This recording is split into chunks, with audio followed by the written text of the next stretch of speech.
Bob was the sunshine. Very set on family. Honest man. He always called me Bright Eyes every time he saw me. Great father, wonderful husband. He loved his grandchildren. You felt that love from Bob Mentz, and he was like that with everybody. He comes from a huge family of 13 brothers and sisters. They didn't have a lot, so if they wanted what they wanted, they had to go out and make their own money. I think that gave him the drive that he needed to become successful. He was definitely a joker, and the majority of his jokes were corny, especially to us, because we heard him, it was the same recycled jokes over and over again. First time I met Bob Mentz was early in my career in 1985.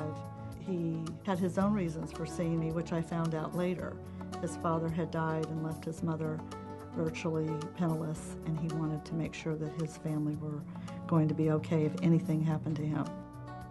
We met for a financial profile. They both told me what was important to them. I then designed a plan around their needs and what they told me were their priorities. And that included disability insurance, life insurance, retirement planning, qualified plans through the business, making sure that his will and trusts were done. Every facet was challenged. One of the things he wanted to do was make sure that he had insurance all of his life. Another was he liked the idea that it would grow a cash value, because you can borrow from your cash value product at a very attractive interest rate. So he financed his business expansion with the cash values in that original life insurance policy. And that is really what catapulted the business into the success that it is now. The day that Bob passed away was just a normal day in our life. He didn't feel well, he stayed home. And my mom and I went into work. He called me about 12:30 and he said, would you come home and straighten my covers up and get me something to drink? So I went home and he just said he didn't want me to kiss him because he didn't want me to catch what he had. So right there he thought he had a flu. So I told him I'd make a doctor's appointment. He said, I want to thank you for taking care of me.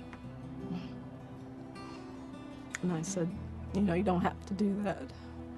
After that, you know, we didn't hear from Dad the rest of the night, and Mom went home, and she found him dead.